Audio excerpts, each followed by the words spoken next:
It's a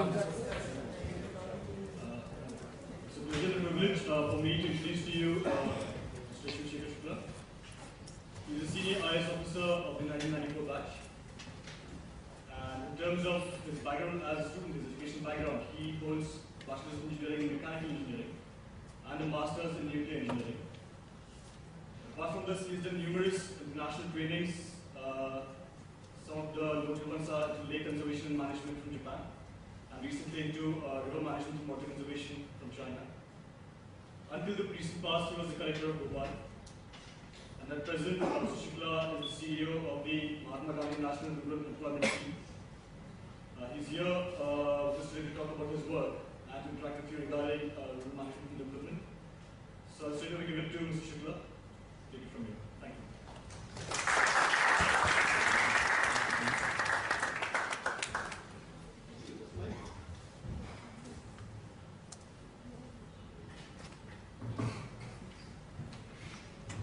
Thank you very much.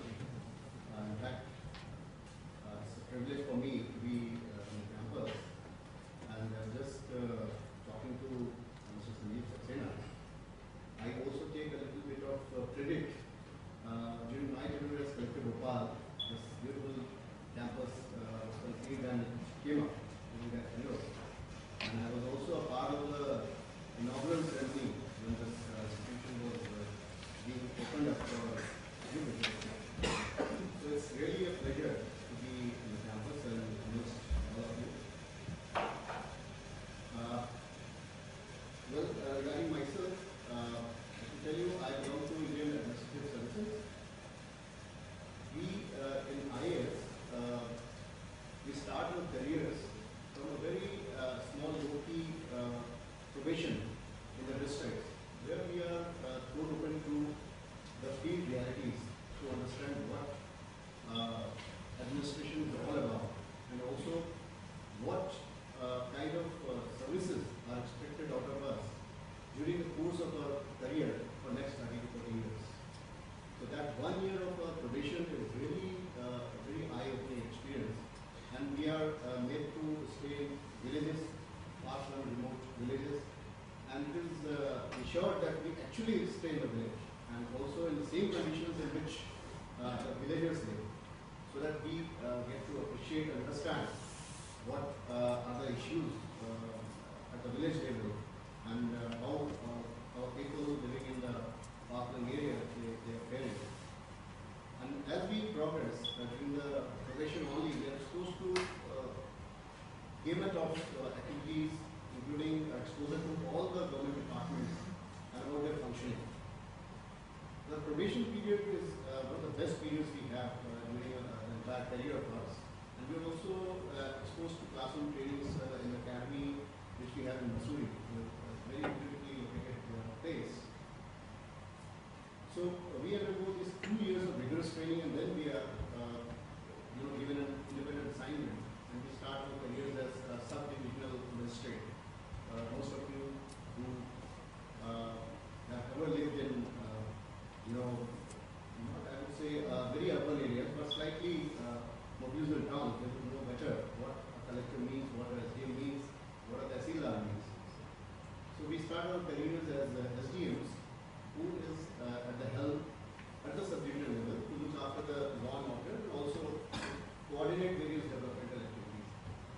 Am I clear of the last? Can you hear me properly? Yes, sir.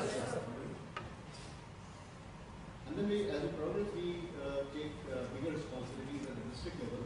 Normally, a district has got 5 to 7 subdivisions, and every subdivision has got 1 or 2 tehsils or 1 or 2 blocks. Blocks are the units for development, rural development, and tehsil is a unit for revenue administration. And subdivision is a unit which takes care of block and tehsil. After that, there is a level for district. So our next phase comes when we are put in the collectorates as additional collector or maybe CEO of Jila Parishad. Jila Parishad is basically an elected body of representatives from the rural area who represent, say, a cluster of panchayats or villages, you can say, say 15 to 20 or 25 village panchayats, they elect one member. And the entire district is divided into several sub-units. And all these members together, they form the Zilla Parishad. The bottommost level in the elected representative democracy in India is the village panchayat. It's called Gram Panchayat. Here we have elected sarpanch and also elected panchas. Panch means he represents a small ward, maybe 1 or 2 villages of a village, small village. And the sarpanch is the elected head of that particular village. I'm explaining this a little bit also for the benefit of our director, so that she appreciates what our rural administration looks like. Though most of the things which we inherited is from the British system only, and the electorate and the district, etc. Most of the districts are still those which were carved out during the British rule, and now, of course, we are further developing it. So this village panchayat is at the bottommost level of the pyramid and is the basic unit of decentralized rural development. And the onus on the sarpanch to develop his village, it lies squarely on him, and he is directly elected, a person, and elected by say 2,000 to 5,000 population. Somewhere there are small, in the tribal areas, the population norms are slightly lower, but on average this will be somewhere around 2,000 to 2,500. Now below, above him is the block, which is called Janpat Panchayat here in our state, Madhya Pradesh. And they are the intermediary level between the Zilla Parishad, District Parishad, as well as the village panchayat. And at the district level, we have Zilla Parishad. So in our kind of system, we have a total decentralized development process, where all the decisions are taken by the elected bodies. Suppose I've got X amount of money for our district, for rural development, maybe for a particular scheme. How this money is going to be spent? It goes down the line up to the village panchayat. And with the decentralized planning, village panchayat have got Gram Sabhas. Gram Sabha means conglomeration of the people living in the Gram Panchayat, all the villages together, all the households, and they sit together and they are supposed to take their decisions. If we have got X amount of money, what all we are going to do under this particular scheme? Suppose this money is meant for roads. So which road is going to come up first, which second, which third? Like they set up their own priorities. Or maybe we get, say, Y amount of money for housing. So which are the beneficiaries who should be given the housing first, because they are most needed, and then go on giving the rights to the better ones. So that is the basic unit of decentralized planning, decision making, as well as implementation. Of course, the intermediary level and the Zilla Parishad, they are there mostly to supervise and also to give them help in execution of the schemes.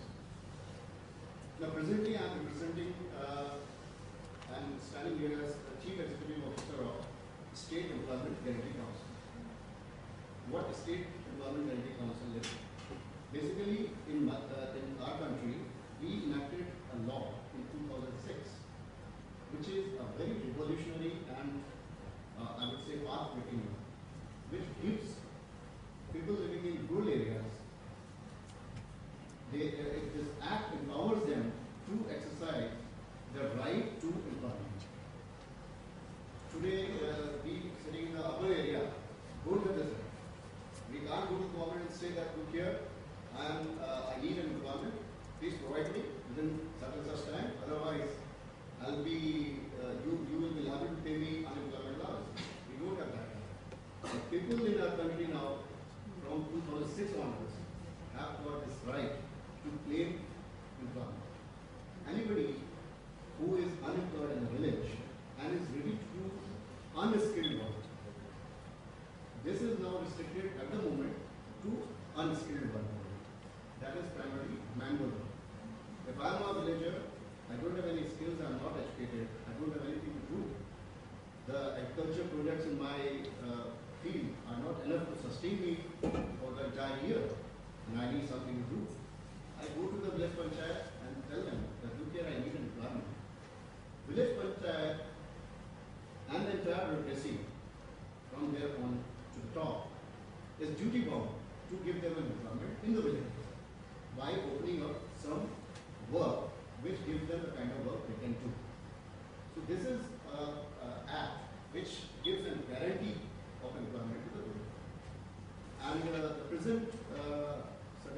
services say that employment guarantee is for 100 days, assured to everybody in the area. And they have paid wage of rupees 100 at the moment for the day's work. There is a task rate for every kind of work. If they perform that kind of task, they are paid 100 rupees per hour. That is, this scheme is enacted primarily to give access to people to right to employment, so that they don't have to migrate out of their villages to find in search of their livelihoods, and they can get gainfully employed in their villages. So that's the background of, and my job as CEO of Manrega. Manrega is a scheme which you must be reading every day in the newspapers. Most talk about, not for so good reasons most of the time. I will explain during the course of my talk. I guess so. But whatever it is, it's this Manrega which is being implemented through Employment Council, the state, throughout the state, all 50 districts, all 314 blocks, and all 54,000 villages. It's a huge Herculean, and I would say something which used to be unimaginable a couple of years ago, which is being done.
Somewhere they might have water scarcity problem. They might think of creating a series of ponds in the village area, or maybe somewhere they can think of creating a lot of plantation, afforestation activities in their area. So depending on the need of the particular area, this decentralized planning ensures that people get involved in the whole process and they plan for their own development. And once the scheme is formulated, we call it shelf of project. When the shelf of project is ready in a village, these works are given approvals, and whenever any demand for employment is there, people are deployed to one of these works, and they go and they start doing this particular work in supervision of the technical as well as other kind of people who ensure the work is done. Now, as I told you, the emphasis is not only to give employment but also to create durable assets. We have located certain areas where there are gaps in the government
which gives them,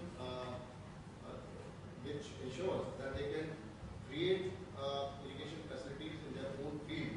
All these aimed beneficiaries, they can dig a well in their field, or they can create a pond in their field which provides irrigation facilities to their crops. And this is something where he not only gains personally, but also he gets employment, and in turn, by doing this particular job, others in the village also get an employment by working in this field. For creation of this asset, government pays, like their wages are paid by the government, and asset is created in the individual owner's name. So this scheme is called Kapil Dhara, and so far we have created something like 2.5 lakh wells in the rural area, and enhanced the irrigation potential to the tune of 2.5 lakh hectares. The entire irrigation potential of the state is around 8 to 10 lakh hectares. Using all kinds of irrigation, canal irrigation, whatever modes of irrigation are possible, and we have added to it to the tune of say 2.5 lakh hectares by this individual scheme. This thing which looks like a particular field and a particular well in a beneficiary's field, and he takes irrigation out of this well.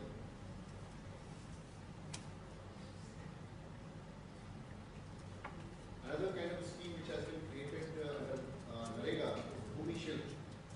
This means if I've got a field but which is not even, which is not very productive, Manrega gives me a right. I go and ask for employment, and I am asked to work on my own field to create a level field, create a productive field, so that whatever production I want to take, it gets enhanced. We can, as I told you, we have the provision of irrigation facilities and also to develop land, so that you get better agriculture produce in your field. And we have spent so far in the last 2.5 years something like 121 crores by giving this individual benefit to farmers. These are kind of field bonds which are created in the fields of the beneficiaries. And this has done wonders for tribal beneficiaries, especially in the districts like Mandla. I've been personally to this district. We found that tribals living in Bhopal area, they have vast chunks of land at their disposal. But this land is not very productive. Very uneven kind of land, undulating, hardly they take one crop or maybe not even one crop. And the kind of agriculture practices they used to have is very rudimentary. If any of you have any rural background, would appreciate it better. If they want to take the crop of rice, the kind of sowing they used to do is to just simply sprinkle the seeds in the field and forget it. Whatever comes out of it, they would repeat and be happy. But now, after creation of these field birds all through the district, in hundreds and hundreds of villages, things are totally taking a new shape. Now they do proper plowing, sowing, and all kinds of best practices in agriculture possible are being adopted by these tribals automatically without any government intervention. Because now they have seen the benefit of it. So, by creation of better land, and creation of agriculture irrigation facilities, they can take the best advantage out of their field and their economic status gets enhanced. If you ever happen to get an opportunity to visit one of the rural areas in Bhopal district itself, Bhopal district has got a urban area as well as some rural area next to it. There is a block nearby called Garasia. I don't know if that can be arranged one of the days, and all the participants can go to see one of the fields in the rural area. It's so uneven and full of the kind of stones etc. I've seen. It's unimaginable how to take a crop out of this particular field. And Manrega has come to the rescue of farmers, where they are provided wage employment to clear the field and to make the field proper and suitable for taking a crop.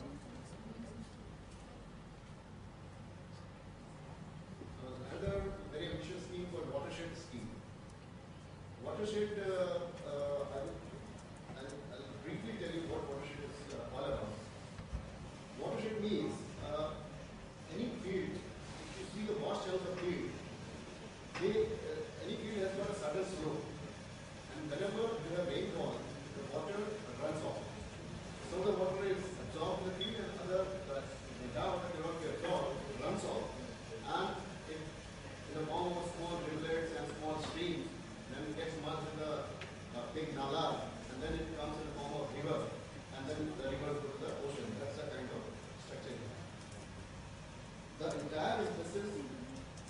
in the rural development has been to somehow prevent water from running out and let the water get percolated into the field itself so as to increase the groundwater level.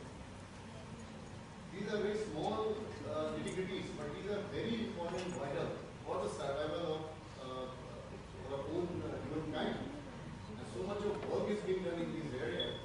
World Bank, etc., they have done intensive research about the depleting water tables. And that's not only a problem of rural areas, as well as a problem of urban areas. The depleting water tables, the entire scientific community is now thinking how to really decube whatever water we extract from underground, how to really recharge those water aquifers, which we cannot see, which we don't know what they look like, how much water do they contain, and what are the consumption patterns. So in the rural area, because we have got vast amounts of land, we have got this watershed scheme where the emphasis is to prevent water from flowing and let the water accumulate in the field of the farmer itself by creating certain obstacles to the flow of the water. This ensures enhancement of the soil moisture and also retention of the water at the surface, as also to let it percolate to the underground areas. So this gradual watershed is a huge task, and we aim at covering each and every patch available in the rural area, whether it is government land, whether it is private land, or maybe forest land, all kinds of land needs to be covered under the watershed program so that we retain the flowing water in the form of moisture in the fields, in the surface structures like ponds, or maybe stop dams, maybe some big water bodies, which one of this you always see whenever you go out to New Market or to go to see a movie, Aliasur Dam kind of thing, or underground. So there's a huge program that's going on, and year-wise we have spent a lot of money, and it's an ongoing program. And Manrega has been very gainfully used to be a helpful tool in implementation of watershed. These are kind of structure which are created using Manrega scheme in the rural area. Another very important is Nandan Talodyan, means plantation. Primarily, our agriculture practices are towards having a crop. But now, for a state like Madhya Pradesh, entire scientific study reveals that if we switch over from agriculture to plantation activities, the benefits according to the farmers will be manifold. And this kind of a land-locked state has an inherent advantage if we take up plantation activity, horticulture. So there is a scheme which empowers people to plant trees in their own field, in their own area. The government provides for cost of the trees as well as the cost for the plantation, and also to upkeep for next 5 years. And we have those new scheme, relatively new scheme, but we would like to cover something like 5 lakh hectares in the next 2 to 3 years to give a major input into the horticulture activity in the state. Here are some of the fields, some plantation being done in the field in the initial stage. These are small sub-schemes of the Manrega collaboration. We in our state have certain areas which are very good from the point of view of cultivation of mulberry plants, which lead to good silk, which you see in the market, and certain kind of plants are to be cultivated for enhancing the ration production. We support this through Manrega in the village area. Kind of activity which is done. Another called Banya. There's also another kind of plantation, Arjun and Saja kind of trees, where a particular kind of silk is produced using these papers. Sahasakara is another scheme which leads to create a new scheme, relatively new scheme, but we would like to cover something like 5 lakh hectares in the next 2 to 3 years to give a major input into the horticulture activity in the state. Here are some of the fields, some plantation being done in the field in the initial stage. These are small sub-schemes of the Manrega collaboration. We in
to a lot of savings on account of water losses. This kind of work was done there. And farmers also contributed 10% of the total cost of creation. I'll skip to the slide which are not so important for you.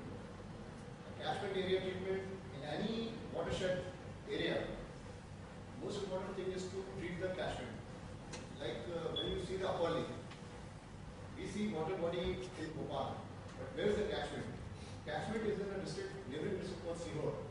Right from Bhopal to Sihor, more than 400 square kilometers is the catchment of this upper lake, Bhopal. So we need to do certain activities in this catchment areas to prevent silt from flowing into the water bodies. If we don't do that, then the entire water body or the stop dam or the big dam, it will get silt up and the entire water retaining capacity of the body will get reduced and it will be destroyed in the course of time. So to provide these kind of facilities in the catchment area, certain activities need to be done and we support these activities from the scheme. Kind of work being done in the catchment area, good structures. Farmers training, etc. to apprise them on the latest agriculture practices so that once they have soil moisture in the field, once they have irrigation, enhanced irrigation potential in the field, we expose them to better agriculture practices like better seeds, better fertilizer use, optimal fertilizer use, and also to the back end, like how do they really take the produce at the optimal prices to the marketing side. This other small subscape called Ribbon Vatica is to provide sanitation in the villages. We have already got a total sanitation campaign going on over the nation. We want this different dedication to come to an end in our country. And that is a very huge task. And we are supporting it by giving them another benefit related to total sanitation campaign. Once a beneficiary starts making a small toilet in his area, we provide them with the plants and also to create the toilet, whatever contribution he has to make, we partly make it out from 100 so as to facilitate. Meenakshi is a scheme where ponds are created and fishery activities are taken in these areas.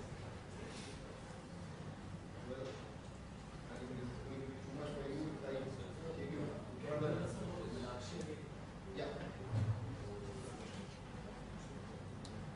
Meenakshi is a scheme where small ponds are created in the village area and fishery production is done. A beneficiary or a group of beneficiaries, they are formed in the form of a self-help group and they are given the inputs of fisheries, like fingerlings and all, and also the technology how to cultivate the fishes. And by creating this pond in his field, he gets empowered. He can create his own fishery tank and do the fishery activity for his own consumption. And whatever is surplus, he can sell it out in the market. That increases the economic status of the farm. Creation of the pond, etc., is done within the 100 months. Now, another huge project which we have taken up this year only is to create 20,000 kilometers of rural roads in the next 3 years. This is also being done by convergence of schemes. I don't know whether you have ever heard of Pradhan Mantri Gramin Sadak Yojana. It is some of you are from some countries that were ready. So this is a very ambitious scheme started during the last BJP regime. All of you have to pay a cess on petrol. It comes 50%, more than what it should be. And that cess goes into a pool, which is utilized to create rural infrastructure of roads across the world. So this is a very successful scheme that's created blacktop roads in the rural areas. All the big villages are connected. Now this scheme also has got some limitations. It can go up to a particular population of village, like 500 or more is the population. If you have a village which is more than 500, well, it will get connected by PMDSY road, called PMDSY shortly. But if it is less than that, it doesn't fit into that. So we have in. Below 500 population, we have checked in and said, no, we will create roads for even this smaller road.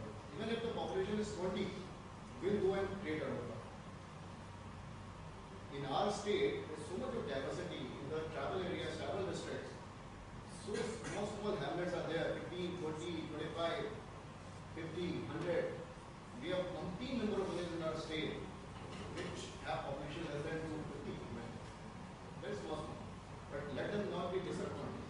So we said no, Manrega will create roads. And we conversed with 2-3 schemes to create not a blacktop road, but very good enough. We call it Varanasi Sir. All weather road, a good road, to give them connectivity out of the village to the mainstream.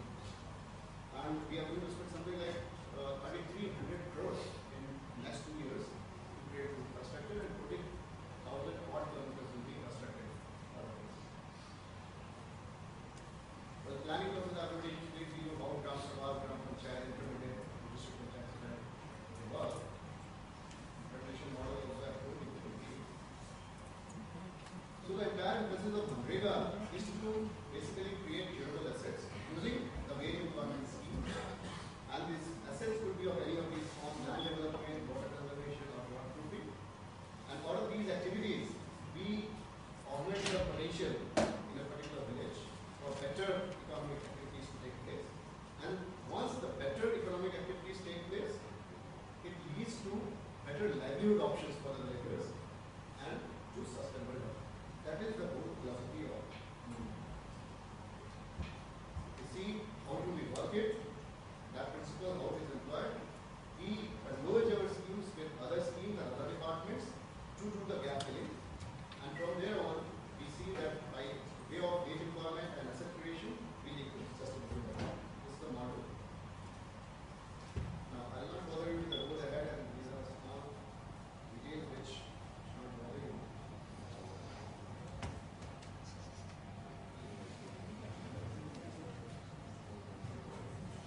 So, what are the challenges and what are the opportunities?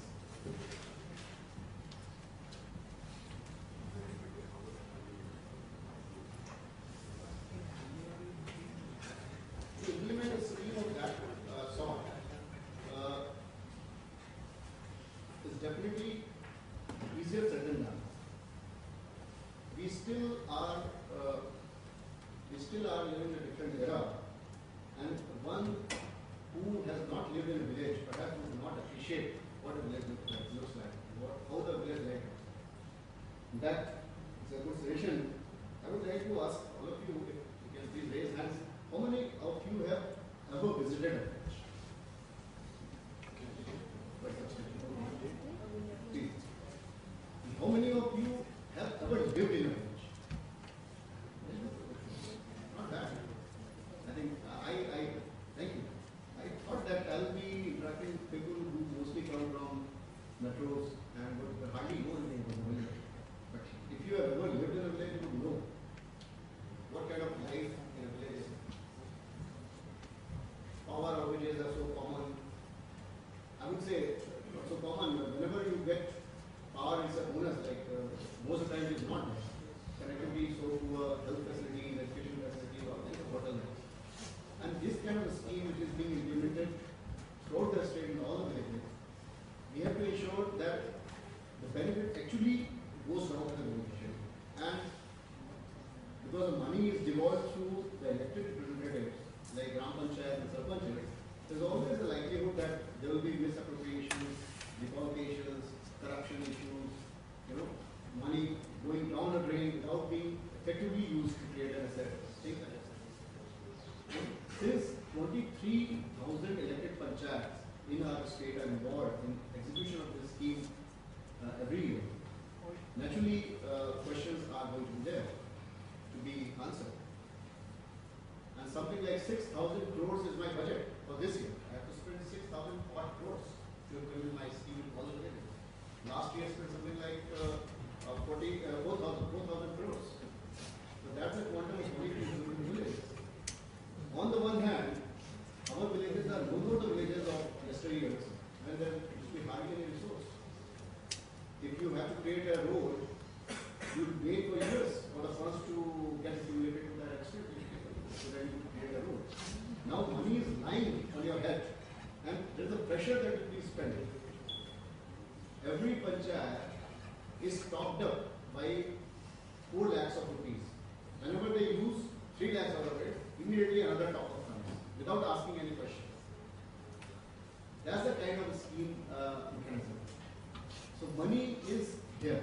They have to spend it fruitfully, effectively, and also to ensure that the basic purpose of the scheme is the happening. And that throws a lot of opportunities. The entire work which is being done is monitored through a centralized MIS system.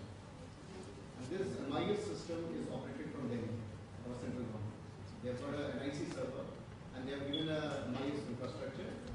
The entire work which is done in the villages is master learned, taken care of something. So nowadays I heard that some of margin money used to be covered by the government, by the of the contractor, and for the 5 years for a particular duration time, they used to cover the margin money of contractor. Yeah, absolutely correct. What do you maintain in this part? Though I'm not the right person to answer for PMGS, right? That's been looked after one of my colleagues who has a Rural Roads Development Authority.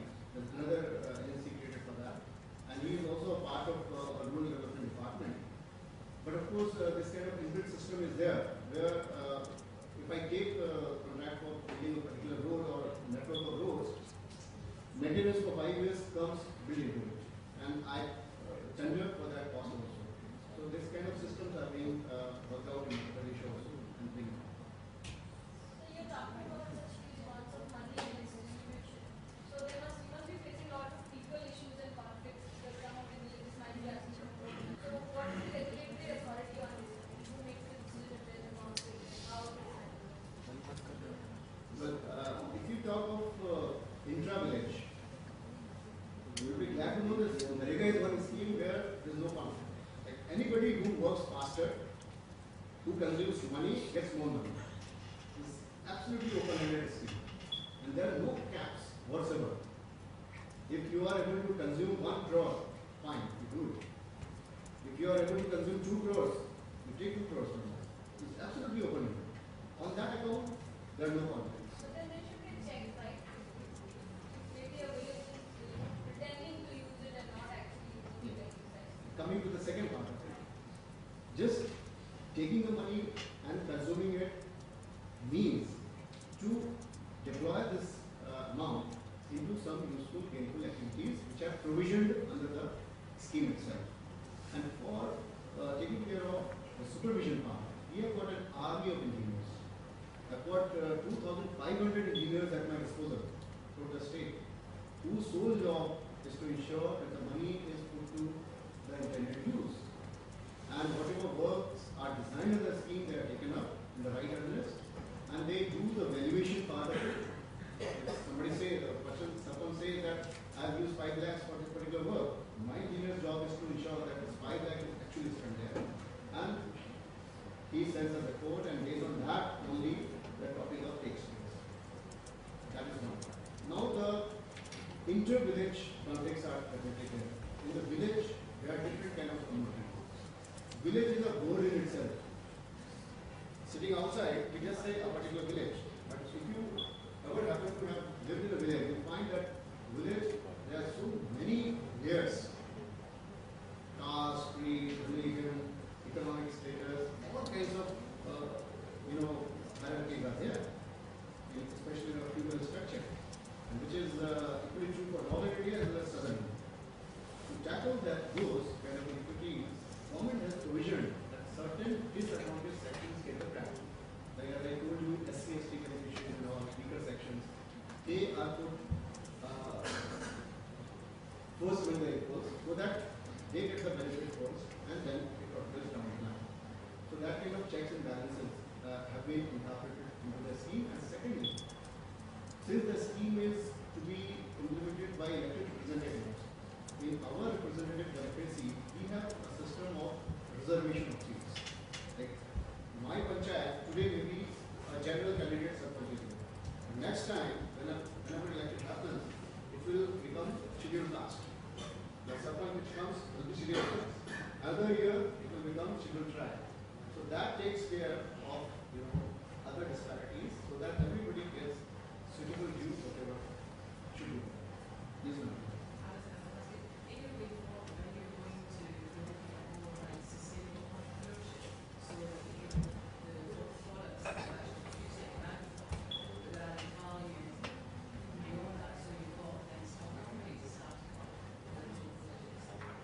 Absolutely. In fact, you have touched upon a topic which I'm not supposed to look after because that's a livelihood issue which you are touching upon. In itself, it's a vast issue. There are different agencies in the rural development only who are looking after these livelihood options. And Manrega, of course, provides the platform by way of wage incentives so that they can have a bare minimum standard of living. And from there on, they can have better options to have access to better livelihood activities. But livelihood activities and inputs into that are to be provided by another department, another section of the department called livelihood mission. They are into this business of creating several group villages depending on their choice, giving them inputs of training and exposing them to certain economic activity. And then they take up the activity, some part they out of their own savings they put in, and some part is added to the government, and they start economic activity, and companies are created to market the produce which is being created in the village and take it to the outside world. So that kind of work is being done in the livelihood mission. That's another huge topic, like Manrega, another very big area.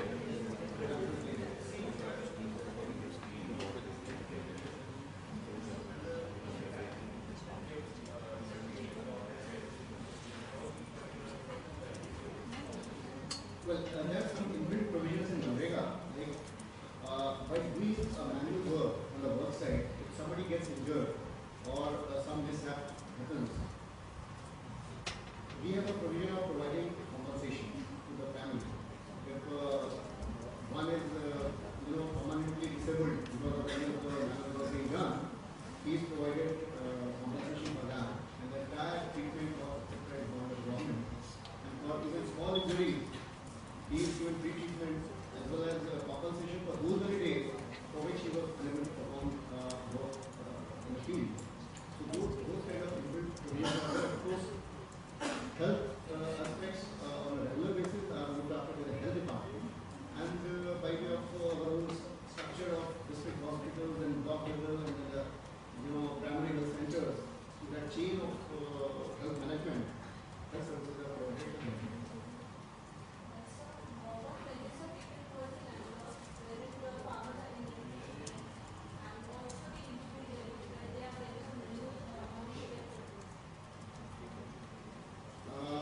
Well, there are two very different issues. For employment in the private fields, there is a Minimum Wages Act which is in force. But most of the employment in the private fields is still unorganized sector.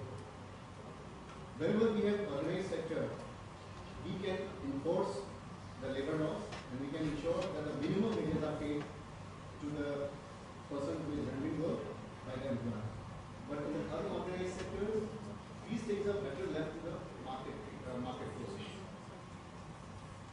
Since you have brought up this topic, I'll tell one of the major advantages which Manrega has brought before the villagers. Earlier, they used to get 50-60 rupees while working in the fields of the private jamindars.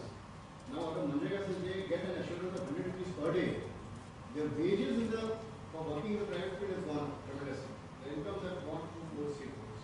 So this act has also become an empowering tool in their hands. So indirectly, this is taken care of within Manrega. But if we talk legally or formally, for unorganized sector, we leave it to the market. And can I have the second part of the question?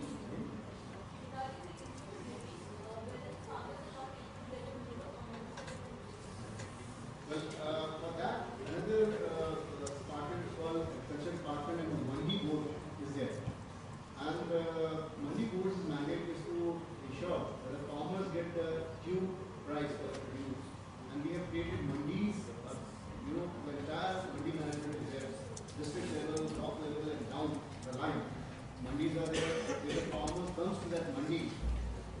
there are certain rates fixed for certain commodities, and the produce is taken on that particular rate, and the price is reimbursed to the farmer.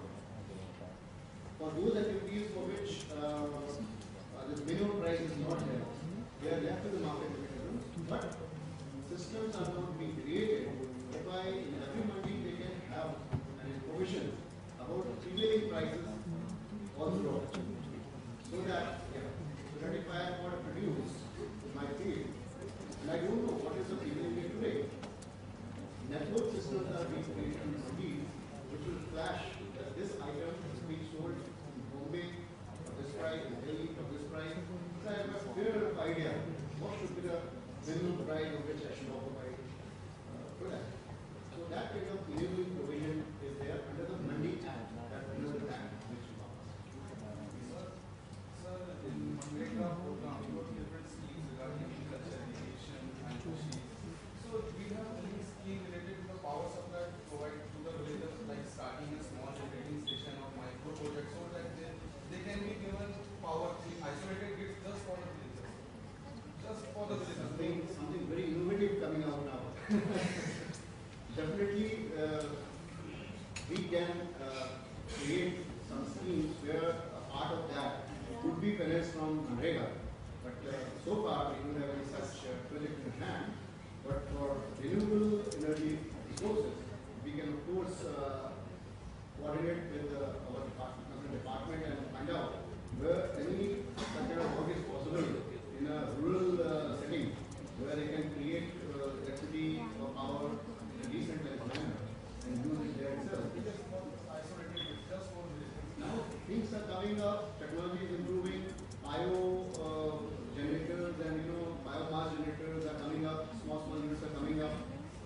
Vast field is open, but so far we haven't capitalized on it. Micro hydro projects can come if they have a good water resource near their village. There's something very ambitious. In fact, in our state, we hardly have any perennial rivers. Madhya Pradesh, we have got only Narmada. That's the only river which is perennial. Otherwise, we get good rainfall most of the time, but the water just gets run out. So we have very low possibilities of creating these kind of micro hydro structures, which are possible in the heavy development, like Himachal Pradesh. They can tap this hydro potential much better than what we want to do. These are the things which are left open for people like you, which should come up and create them. This side is very dominant.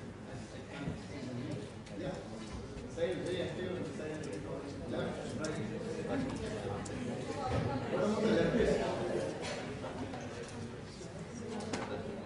Any more queries?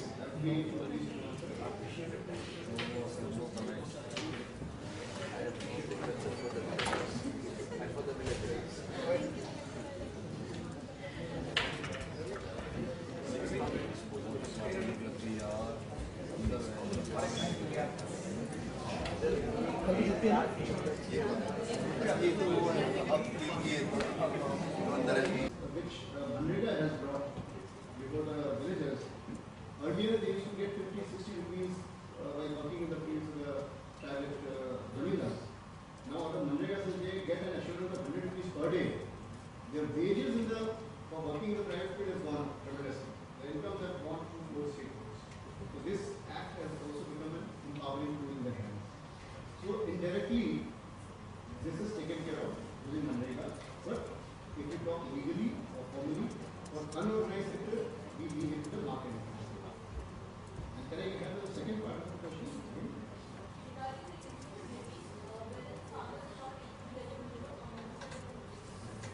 Well, for that, another department is called Agriculture Department, and the Mandi Board is there.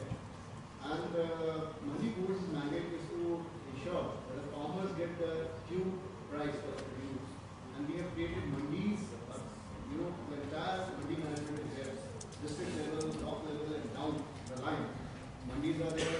If the farmer comes to that mandi, there are certain rates fixed for certain commodities, and produce is taken on that particular rate, and the price is reimbursed to the farmer. For those activities for which the minimum price is not there, they are left to the market mechanism, but systems are not being created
Definitely, we can create some schemes where a part of that could be financed from Manrega. But so far, we don't have any such project in hand. But for renewable energy resources, we can of course coordinate with our department and find out where any such kind of work is possible in a rural setting where they can create electricity or power in a decentralized manner and use it there itself. Now things are coming up, technology is improving, generators and biomass generators are coming up, small units are coming up. Vast field is open, but so far we haven't capitalized on it. Micro hydro projects can come if they have a good water resource near their village. There's something very ambitious. In fact, in our state, we hardly have any perennial rivers. Madhya Pradesh gave got only Narmada. That's the only river which is perennial. Otherwise, we get good rainfall most of the time, but the water just gets run out. So we have very low possibilities of creating these kind of micro hydro structures, which are possible in the heavy development, like Himachal Pradesh. They can tap this hydro potential much better than these are the things which are left open for people like you, which should come up and create them. This side is very dominant. Yeah, the side is very active and the side is very dominant. Left, right. What about the leftist? Any more queries?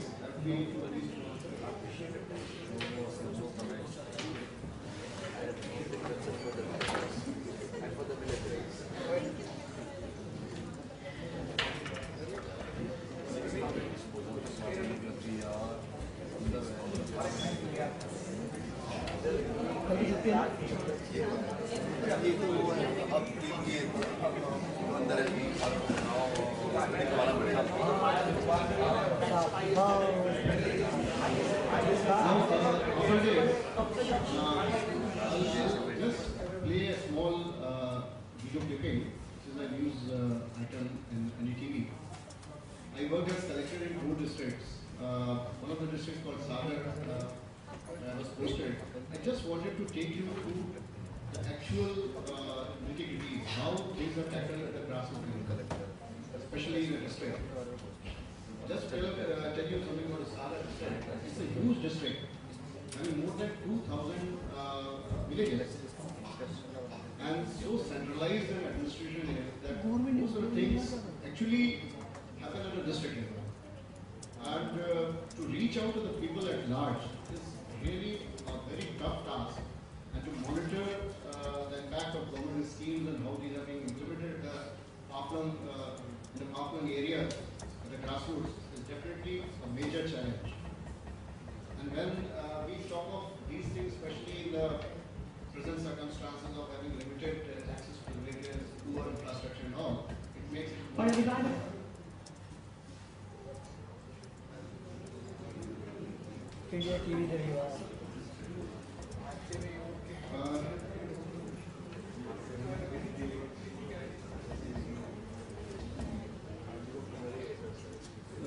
When I was there, I found that how to really reach out to more than 20 lakh of population and how to really have a feedback mechanism, how our service delivery mechanism is working. So I came up with an idea that why not to use radio as a means of communication. Fortunately, Sagar is a radio station and the reach of that radio station is the entire district itself. So I just talked to the Akashvani people over there and they were too happy to coordinate with us. And we started a weekly phone-in program where anybody sitting in any remote place, thanks to mobile revolution, could directly talk to the collector as well as my team of officers, chosen departments. We used to have something like 35 to 40 departments in a district. So I used to pick up every time 3 or 4 districts with me, 3 or 4 departments with me, who would sit with me, and we used to take the feedback from villages directly about the implementation issues, about the suggestions, about the deficiencies in the service delivery, and about their personal, maybe related issues which which are relevant for us from the government money. So this program proved to be quite successful, and this was run by me for more than 2 years there, and is still being run by the subsequent collectors because of the inherent strength of the program. I'll just show a small clipping. अभी वक्त एक break का break के बाद देखेंगे किस तरह से रेडियो का इस्तेमाल और इंदिरा गांधी को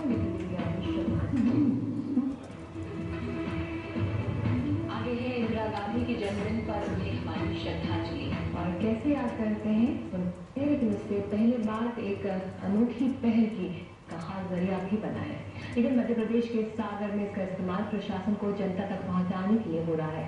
इस अनूठी कोशिश पर पेश है हमारे संवाददाता कुमार शक्ति शेखर की रिपोर्ट।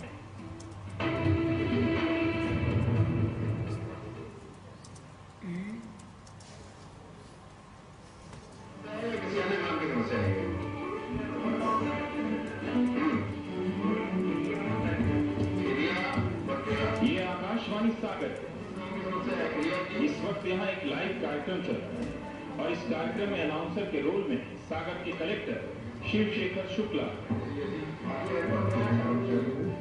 यहाँ वो जिले के लोगों की दिक्कतें खुद उनसे सुन रहे हैं। जन संवाद का ये कार्यक्रम करीब 2 साल पहले शुरू हुआ। कलेक्टर के साथ साथ दूसरे विभागों के अधिकारी भी यहाँ बैठते हैं। ये कार्यक्रम हर सोमवार को एफएम पर 1 घंटे के लिए आता है। देखिए, रेडियो लिस्टिंग वैसे भी ग्रामीण क्षेत्रों में बहुत ज़्यादा है। दूसरे बिजली की अन्य समस्याओं को देखते हुए रेडियो एक ऐसा साधन है जो बिना बिजली के बिना किसी अन्य उसके चल सकता है और इनानी के इस गाँव में रेडियो सुनते ही हैं। तो मुझे लगा इससे ज़्यादा सुलभ, सस्ता, सरल और कोई तरीका नहीं हो सकता है जिससे हम ज़्यादा से ज़्यादा पॉपुलेशन को कम से कम समय में कवर कर सकें। सागर जिले के गांव में यह कार्यक्रम आज खूब लोकप्रिय है। अफसरों के सामने अपनी समस्या रखने का लोग हफ्ते भर इंतजार करते हैं। हर कार्यक्रम में 30 से 25 फोन आते हैं। कई बार तो पड़ोस के जिलों के लोग भी फोन पर अपनी दिक्कतें बयान कर देते हैं। जनसंवाद कार्यक्रम में कलेक्टर द्वारा, सागर कलेक्टर द्वारा सभी की समस्याएं फोन से सुनी जाती हैं और उन्हें जितने जल्दी हो सकता है उतने जल्दी हल करने की कोशिश की जाती है। जिन लोगों के फोन नहीं लग पाते उनके लिए भी एक खास इंतजाम है। वो जिला प्रशासन की जन संवाद वेबसाइट पर अपनी दिक्कतें लिख सकते हैं। सैकड़ों लोग इस तरह अपनी शिकायतें बता चुके हैं और उनमें से बहुत सी समस्याओं को निपटा भी दिया है। जाहिर है, शासन चलाने का एक नया तरीका लोग यहाँ देख रहे हैं।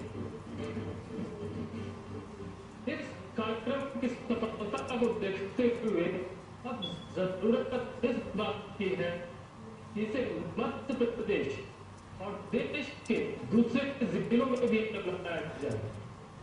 सागर से कुमार शक्ति Shekhar.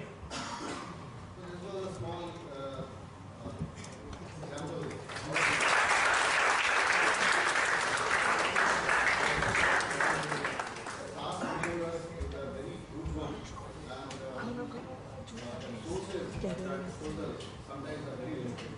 But still, we have to innovate and find out ways and means to really understand sensitively the problems persist in our area. Thank you very much for having me.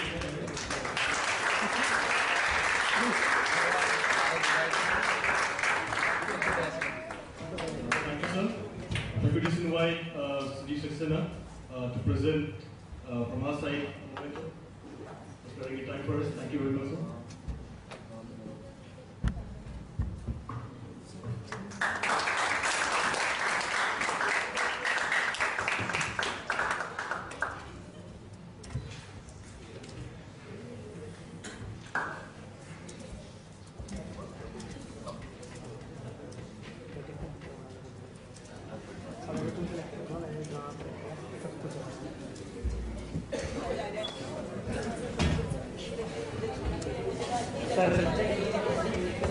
Recording हो रहा है धन्यवाद का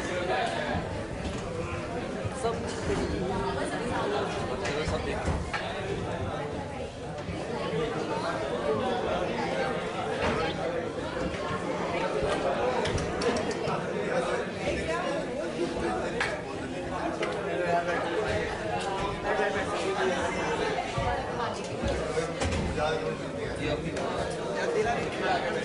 फिर वहाँ खाने के लिए जाएंगे